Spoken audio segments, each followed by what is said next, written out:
Kahit hindi gwapo, kahit na di matalino, basta siya'y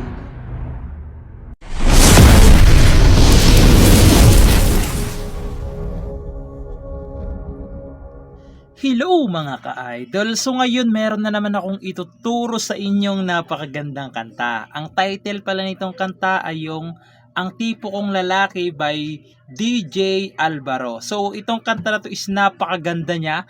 Tapos 2 chords lang siya hanggang matapos na yung kanta. No, 2 chords lang siya. So yun na yung tatandaan nyo, 2 chords lang hanggang matapos na. So itong kanta na to is plucking pala. Nakalimutan ko sabihin. Plucking version to. Kasi yung sa original is plucking yun. Pero yung itong chords na gagamitin natin dito ay hindi yung original kasi bar chords yan. Okay, so itong ginawa natin is yung parang katunog. Okay, katunog lang nung original. Parang ganun siya. So, ang kailangan nyo lang is kapo sa second fret. Okay? 1, 2. Okay, second fret na siya. Ito na yung first fret, second fret, third, fourth, fifth, pataas. Okay? So, kailangan nyo lang ng kapo. Dito pala mga ka-idol, no? Yung chords niya is total 2 lang naman, hindi siya buo. Tapos hindi ko na rin bubuuhin pag tutorial para hindi tayo mahaba sa oras. Total paulit-ulit lang naman yun. No? So dito muna tayo sa kanyang chords. So yung chords dyan is A, tapos D. Okay, tulad ng sinabi ko, hindi natin bubuuhin yung chords. Okay, dyan sa A, kung mapapansin nyo dyan, may mga number sa taas. Okay, yung number na yan, yan yung string. Okay, string yan. So, dito sa A, ang iipitin nyo lang is sa second fret. Okay? Kasi ito na yung first fret, second fret. Dito sa second fret ay third string lang. Okay? Yan lang yung iipitin nyo, isang piraso lang. Okay? Di ba ang hirap? Yan, isang piraso lang. Ang gagawin nyo naman dyan is nakalagay dyan is 5. Okay? Ibig sabihin lang noon, fifth string, sunod is 3, tapos 1, 2, 3, 2. Okay, malinaw tayo dyan, no? Tapos, sunod, 4. Ganito pa rin, ha? Kasi karugtong yung, dalawang klase yung plucking na yan, eh. Sunod naman is 4. Ganun pa rin. 4, 3, 1, 2, 3, 2. Okay? Ulitin ko yung A na isa lang yung nakaipit, third string lang. Fifth string, 3, 1, 2, 3, 2. Sunod, 4 naman. 4, 3, 1, 2, 3, 2. Okay? Ayan yung A. So, malinaw tayo dyan, no? So, yung A na yan, 3 beses nyong gagawin. Okay? 3 times nyong gagawin. Pag nagawa nyo ng 3 times, kung makikita nyo dyan, pupunta kayo ng D. Okay, so yung D, kung mapapansin nyo, ano lang, bass lang yung halos yung naiba sa kanya, yung bass lang. Okay, so yung D, ito lang yung ipitin natin. Okay, yung tinawag lang siya natin D kasi wala akong ibang maisip na chords, pero ito lang talaga yung ipitin nyo dyan sa D. Okay, sa D, ulitin ko, sa D, sa first fret, third string lang din. Okay, third string lang. Ayan, third string lang yan. Ang kakalabitin nyo naman dyan is 6 naman.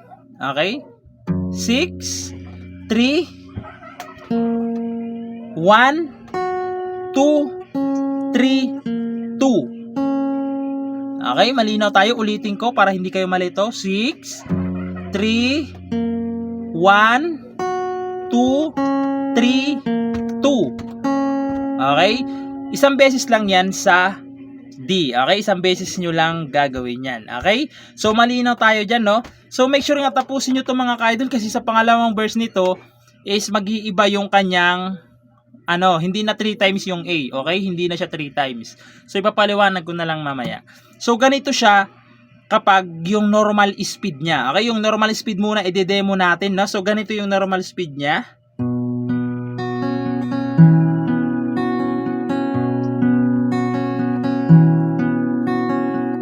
Ganon yung normal speed niya mga ka-idol, ha.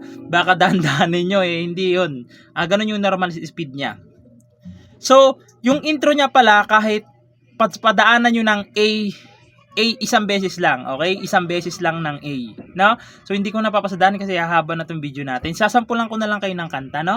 So, pagpasensya nyo na mga ka-idol kasi mahirap yung kanta na to. So, ganito naman siya kapag kinantahan. Kahit hindi gwapo, kahit na di matalino, basta't siya'y may puso, siya pa rin ay gugustuhin. Babalik lang kayo sa A. Ko, intro yan. Yung pinaka-intro niya is A lang. Okay? Tapos, papasok na naman yung verse.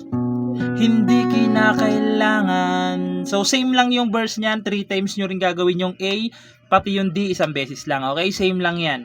So, kakantahan ko na lang yung kanyang pangalawang verse, no? So, hindi ko na kinat para mabilis. So, ganito siya sa second verse.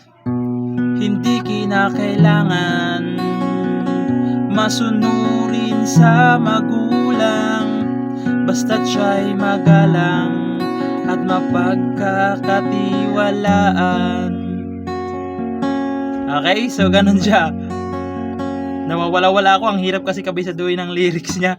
So pagkatapos niya mga ka-idol, babalik na naman ulit kayo doon sa kanyang verse na naman, doon sa kahit hindi gwapo. Babalik na naman kayo doon. Tapos, dito na tayo sa kanyang pangatlong verse, okay?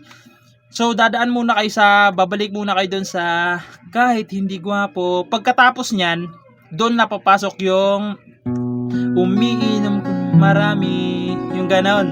Okay, papasok na yon. So, yung chords dyan is A lang. 4 na beses nyo gagawin, okay? 4 times nyo gagawin yung A na yan, okay? 4 na beses na. So, sasampulan ko na lang kayo kasi isa lang naman yung chords na yan. Nakalagay naman dyan yung number. Yung pagkanta na lang yung hindi ko masyadong kabisado. So, sasampulan ko pa rin kayo para at least maintindihan nyo, no? So, ganito naman siya sa verse 4 na. Verse 4 na kasi ito mga ka-idol. Okay? So, ganito siya. Umiinom man ng marami, kahit na ba balde-balde, basta't hindi lasenggo. Umiinom pero di lasenggo. Tapos babalik na naman kayo doon sa ang tipo kong lalaki. Babalik na naman kayo doon. Okay, so yung chords na yan, yan na lang yan. Dalawa lang yan. Paulit-ulit na lang siya. Okay, dito lang siya nag-iba sa part ng lyrics na umiinom ng marami. Doon lang siya nag-iba, okay? So, pagpasensya nyo ng mga kaidol, no, kung parang naguguluhan kasi ako sa tutorial natin ngayon, no? Pero alam ko namang naiintindihan nyo ako. At alam kong kayang-kaya yan. And ayun lang, sana nagustuhan nyo tong tutorial natin and good luck sa bago nyong matututunan.